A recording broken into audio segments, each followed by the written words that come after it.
This is Weights and Wealth, your one-stop shop for entertaining education on building a stronger body and bank account. We are not doctors or financial advisors and must warn you this is not medical or investing advice. It is for your entertainment.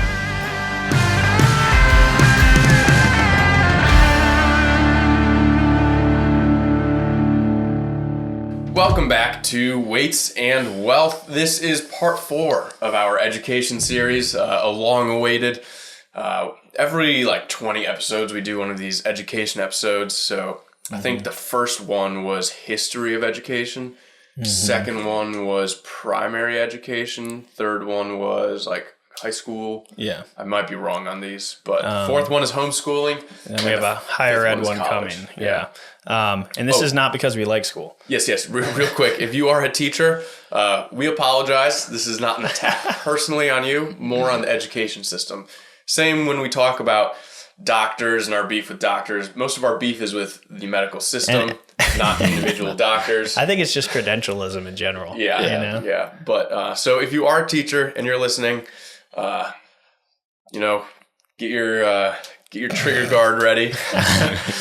We don't mean to offend you, but there's a lot of value in homeschooling. So. There is. And the shout out is to my mom, Mrs. Doyle, for making sure that I got well educated and did not come out demented. Me and my 6 siblings, we were all homeschooled up until high school, and we all turned out pretty well adjusted and fairly accomplised. So I think it was a good route, and I at least intend to do the same with my children. Nick, if you want to hit us with the wealth wisdom. Yeah. So pairing education and control in any aspect of your life will be a lot more beneficial than simply following somebody else's advice. It's really important to understand and kind of take control of what you're doing. So, if you have a financial advisor, ask them questions until you understand really what's going on. Don't just buy something or invest in something because they say so. Same with trainers. Really ask them questions, make sure they know what they're doing, but also make sure that you understand why they're doing what they're doing, and just don't blindly follow their advice. And that way you get the result you want. Yeah. Right. Because if and this is particularly, it's particularly relevant with education is because, you have a desired outcome that you're going for. Like what do you want this person to eventually become? And if you outsource the education of your child to the state, they're now the state's child. There's some trade-offs with it. People always wonder, it's always that boomer meme of why does my kid hate me? Well, it's because you didn't raise them, man. That's why, because the government raised them and the government told them to, that you were backwards and, whatever. But the people out there who are wondering why their children are totally not jiving with them, well, it's probably because you outsourced the most formative years of their life to a foreign entity that probably didn't have your best interests at heart. So that being said, homeschooling is becoming a lot more popular. So this Forbes article is talking about, the transformative impact of homeschooling on education in general. And it really kicked off due to COVID. So prior to 2020 and remote learning becoming the normal thing, only around 2.5 million students were homeschooled in the U.S. Now it's roughly 4 million. So almost doubled, not quite. But this is overall a good thing. And I think a lot of parents woke up to what was actually going on in schools and what their kids were actually learning. My mom found this out super early. She sent my oldest sister to, I want to say first grade or something like that at the local public school. And she would ask her every day, hey, what are you learning in school? And she was just really unsatisfied with what they were being taught. It wasn't even political. It was just why are you only learning that? I could totally get you ahead of the curve. Why are you just now doing phonics and, addition? You should be at least here, at least in my mother's opinion. Why are you spending an entire year in math only learning addition and subtraction with single digit numbers? Yeah. I feel it's a very slow learning curve. Yeah. So basically my mom was frustrated with the with the pace of education and felt that she could do a better job. And I think it turns out that she was right. So her key attributes, that she says you need is the ability to maintain your flexibility, patience, have a good sense of humor, and have the conviction that you are doing what is best for your children. So if you are someone that is interested in homeschooling, it is a high agency position to be in, because you can't outsource that. Like once you start homeschooling, the onus is on you for how that kid turns out. Yeah, and it's not for everyone, and like especially if you're in a situation where both parents need to work, then homeschooling probably just isn't going to work for you, and that's okay. I mean, there's a reason that there's you decide to make system. The sacrifice that you are going to raise your kids and educate them, and maybe you don't get to go on vacation twice a year. So that's like that trade-off you have to make for these things to happen. And I think that is a risk, or that is a decision that is ultimately better, right? Because right now 2/3 of kids in the U.S. are struggling to read proficiently, with 40% essentially functioning as non-readers. Yeah, I mean we've talked about this. If you go back, how does that happen? If you go back to some of the other episodes where we go through what's his name, John Taylor Gatto's books. John Anthony Gatto. John Anthony Gatto. Yes, thank you. And we go through some of the statistics throughout the entire 18 and 1900s with how literacy has declined in America with each step forward that the education system with the centralized education system. Yeah, it's not good. I think recently Trump disbanded the Department of Education. I've been tooting that horn for years, ever since I first heard Ron Paul and Rand Paul and Ted Cruz talk about it in like the 2010, 2012 timeframe. I was like, oh, this makes so much sense when I heard them talking about it. So I've been tooting that horn for years. And it's not that like when people want to get rid of the Department of Education, it's not that they don't want anyone to be educated. It's that when you have a centralized bureaucracy across all of America, dictating standards and methods and everything, it leads to a decrease in quality of education. And constitutionally, that's not how America was set up. Well, and also, the 10th Amendment, it's not supposed to be the federal government. Well, literally every single, like any government program is going to be oriented towards the lowest common denominator. Absolutely. Right? So if you are an average person, like you are now stuck. Like, I'm sorry, but like people have different capabilities, right? And that's why they have like the quote unquote gifted, classes and like AP and stuff like that. But for a lot of kids, they're just kind of stuck, and I think the damage done to people with potential is a greater travesty than, maybe some guy who wasn't going to go anywhere doesn't go anywhere. You know what I mean? Yeah. And like, especially on the federal level, because, if you take a group of 300 plus million people and, gear it towards the lowest person, that's going to be much lower than if you do it on like a locality level. Exactly. Even I think state's even too high. It should be done by county, county or town even, to set the standards for their group. Yeah. Yeah. So, I mean, like it is so we already talked about the disadvantages of, centralized education, but some fundamental advantages to homeschooling are that you can totally customize your curriculum, enabling you to focus on your child's like individual strengths and weaknesses, right? So, if your kid is a poor performer in math, like I was never very good at math. So like I would do extra math. I would do more math than, kids at, the public grade school or private grade school would do. I still wasn't very good, but like I got the extra reps because I needed them. And it's essentially like having a tutor and stuff. And there's a lot of options with curriculum, right? Like if you are a man or woman who studied, English, so you can teach really good writing and, grammar and stuff like that. Like there's computer programs that you buy and like, it's literally just, it's like a electronic tutor. And then there's Khan Academy, and there's so many resources out there that make building a curriculum super easy that like I struggle to find like a good argument in favor of sending your kid to school other than like you need two incomes, like that's kind of what it comes down to. With the amount of like extra time you have, you'll actually be able to do more well-rounded education and stuff. Like you'll actually be able to go out and do field trips, like whenever you want, go to the museum. Like if you have a particular, like let's say the history lesson that day was about World War II, and there's a World War II American soldier museum in the area, you can go there like right afterwards. So you're including like all sorts of different methods of education, right? Like visual, spatial, like interactive education, all in one thing. Rather than just, standard classroom lectures. In addition to this, like obviously you're keeping like a bunch of negative influences away from your kids. So they're not being exposed to drugs or like pornography at school, stuff like that. Stuff that is usually outside your control. And yeah, like some people will say that your child is going to be, developmentally impaired and, be socially awkward, but socially stunted is always or like they're just gonna be some weird shut in.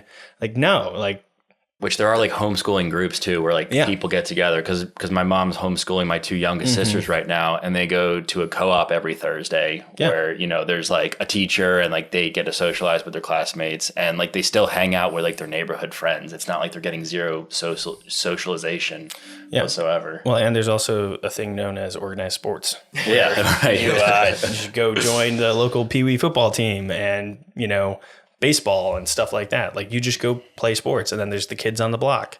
Or like if you're in a more rural area, there's your church group, and there's so many different methods for socialization. It's not just school, and oftentimes school is a more damaging social environment because your kid has to sit in a desk for 8 hours a day and isn't allowed to talk to their friends, and then they get to talk for 15 minutes. What? That's one of the big things. That's one of the big things I look at is when we talk about the metabolic health crisis in America. Yeah.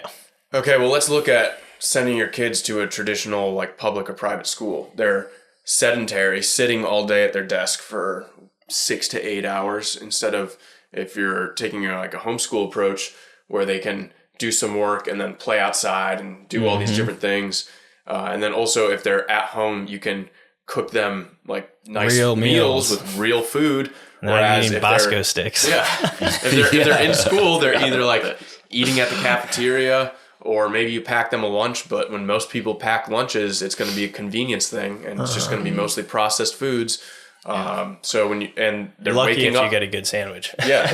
and they're waking up early for the bus instead of sleeping in if they need that extra sleep. So there's so many things when it comes to metabolic health where the homeschooling approach is significantly greater during that period of a child's life where those basic building blocks for metabolic health for the rest of their life come into a huge play. Yeah. I mean, if we're talking about like, fitness and stuff, we should also talk about the financial side, right? So like when Social Security goes under and, the stock market blows up, your children are going to be your only like alternative retirement method, if we're talking about intergenerational living. So homeschooling allows you to actually have like a deeper relationship with your child because you're literally spending all day with them. You are still the authority figure, but like you get to know them better. You share in their learning journey. You learn yourself. Like you become more educated. You become a higher performer in different aspects of your life, right? Because they say like the best way to learn something is to teach it. So like you become a more well-rounded human being doing it. And so you and your child grow together. And I would say in most cases, I would say pretty much every case, every single homeschooler I know generally has a better relationship with their parents than most kids who were sent away to school. Like it is very rare that I have encountered a homeschooled kid that does not get along with their parents very well, Yeah. So I think if you care about that, I think that's another huge benefit to it is that like you actually get to be friends with your kids, It's pretty cool. Yeah. Yeah. I mean, and then I think another benefit is that, kids can also, shadow their parents or other parents that are homeschooling just to get some exposure to like the real world. Cause I mean, when I went into college, like I had no idea what to major in cause I had no idea what people actually did all day at work in pretty much any job. And I kind of think this is why so many people want to become teachers or doctors because, they see people doing those things. And if you're homeschooled, you can go to like a friend's parents' house and just, see what they do. Yeah. And like I used to, like we would go to a police department because, one of the guys' dads was a policeman. So, we got to go just like the other field trips that kids in public school do, so like you don't miss out on that stuff. And like my dad's a manufacturing, business owner. So like I used to go into the shop and sometimes I would work there, to earn money when I was a little kid, just like sweeping the floors and stuff. Yeah. And I got to see welding and like big machines at work and stuff, like an actual industrial process, which is like super rare in America these days. Thanks NAFTA. But I got to see I got to see what a real business was. So it's super interesting. You get to see all sorts of different things. Like I had friends whose dad owns an advertising company, and so I got to talk to him about like what is it like owning a marketing agency. It's super. It is like I think just the amount of exposure you get to the real world and the amount of flexibility you have as a homeschooler, because it's like, if I want to go do this activity very competitively, like join like travel lacrosse and do this, it's like, okay, like you don't have school conflicts because you do school when you want to do school or when you can do school. And so it's not like, we have to be in school 8 hours a day, go to practice, do this, do that, and then come back and do your homework. And usually, at least for me, like I never had homework. Homework was, a fundamental thing because I'm schooled at home. So like, why would I have homework? Yeah. So, and I mean, that's also one of the benefits is that, homeschooling can be so tailored that you don't need 6 or 8 hours to learn the same amount of material. You can do it, in probably like half or less of that time. Dude, I would be done with school by like a long day was 3:00. Well, yeah, it's so much more tailored. So it's a lot more efficient. Cause like thinking back on school in elementary school, middle school, high school, think about how much time you're in a class and it's like, okay, everyone do these problems. Okay, like for math was super easy for me. So it would be like, okay, everyone do these 10 problems and I'd be done in a couple minutes, but it would be like 20, 30 minutes of people trying to solve these problems. That's probably me. Right. Yeah. But it's like, so for me, like think about how much time I was wasting where I was like at school, but I was just sitting at my desk. Waiting for like the slowest person to be done. Exactly. Mm-hmm. Yeah. I had something else I forget what though. Yeah. But yeah, no, I mean, I think what it comes down to is just that homeschooling, it really puts the world at your fingertips. If you can do it, it is, I would say, the superior method of education for at least pre-high school. Like there's, I'm not good at math and I could teach you algebra, give me a textbook or like help you out with it. Like that is simple enough. And like, I can work my way up to algebra. Maybe I can't teach you calc, that's why you go to high school. Yeah. But I think for pre-K to 8th grade, like if it is possible, 100% you should be homeschooling your kid because they will become a more well-rounded and I would say, just holistically better person because of it, and in all sorts of ways, mental health, physical health, just their outlook on life. I think there's very, very, very few disadvantages, but the biggest one is that it's a lot of responsibility for the parents. And so if you're someone who can barely manage being like holding down a job, maybe homeschooling's not for you. Yeah. On our first date, Alex and I actually talked about homeschooling. It was, I mean, our first date was like 4 hours long, just walking on the beach and talking. But how romantic!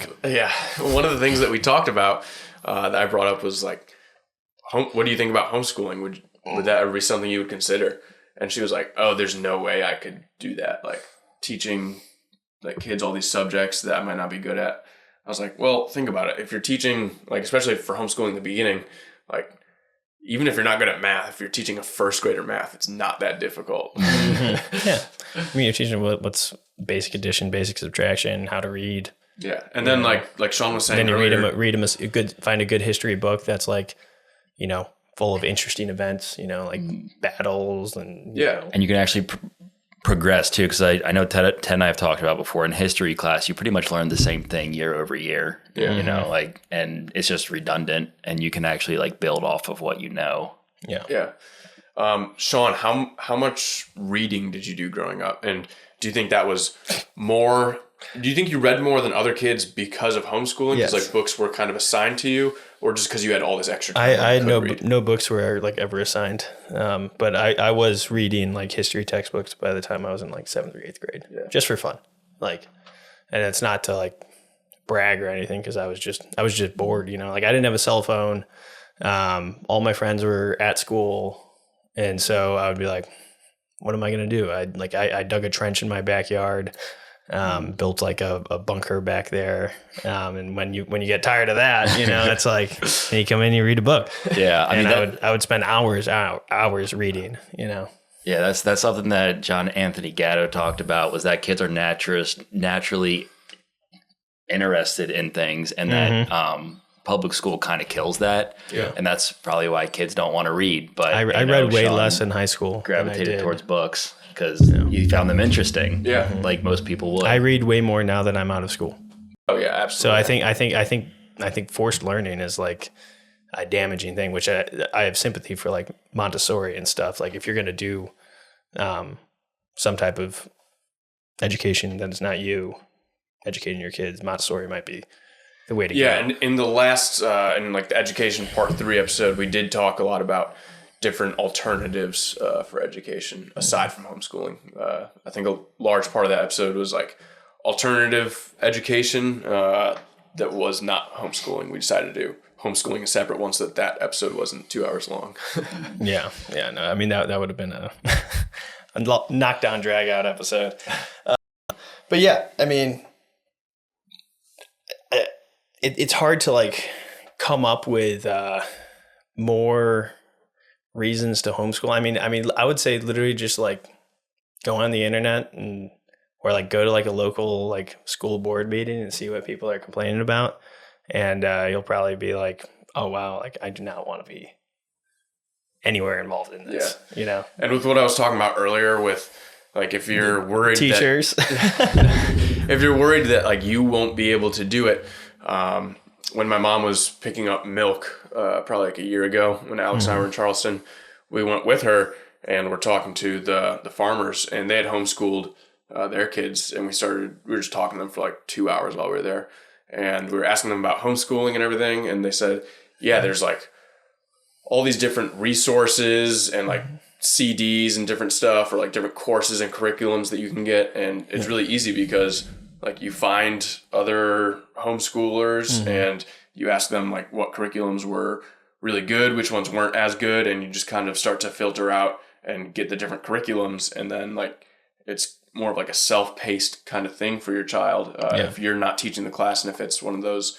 curriculums on the computer, and they're able to learn a lot faster, like we were talking about earlier than they would. At least for me, like a lot of that stuff was, it was like a 15, 20-minute lecture and then like 35 practice problems. Yeah. And you would just do that. And it was great because it would, it wasn't a long enough lecture that you would space out. It would give you the fundamentals, and then you would do that. And then, you like the curriculum is built. Like, I think that's kind of what it's coming, like what people are concerned about is the curriculum is built. You just have to pick the one that you want. Yeah. It's not like you're going to go out there and be like, I guess we'll just read comic books, like there are like literature courses, English courses, science courses, math courses, like all these different things. And for, I would say even like less than 10% of what, like going to a Catholic school would cost you. Like you can buy all the stuff you need and then teach them that. And if there's some, obviously you're going to have a supervisory role and be able to help out your child if they have questions and stuff. But a lot of that stuff is it's pre-made, like you do not need to build a custom curriculum. Yeah. Like you're just picking products to, you're picking ingredients for the soup, but the recipe is there. Yeah. So. All right. Well, if you have any questions on homeschooling, shoot them our way, and Sean will try to answer them on the Instagram. And like we were saying earlier, homeschooling in the last like 5 years, it's gotten 80% more popular. So it's definitely growing, and with that, more pods and co-ops are available where different parents will teach different classes and different things in your area. So With how much more popular it's becoming, I think it's also becoming easier to give your child a more diverse homeschool education, which is also a great thing. So, yeah. If you have any questions, hit us up. If you are just having kids or you're interested, I encourage you to give it a shot. And, there's no harm, no foul, and, just being like, ain't for me, and back they go, but I would say give it a shot if you are able to do it. All right. See you next week. Thanks for joining us today at Weights and Wealth. And don't forget to apply today's lessons to live healthy and wealthy. If this conversation will contribute to your fitness and financial gains, please share it with a friend or family member and give a 5-star review so more people can lift bigger weights and get bigger bank accounts.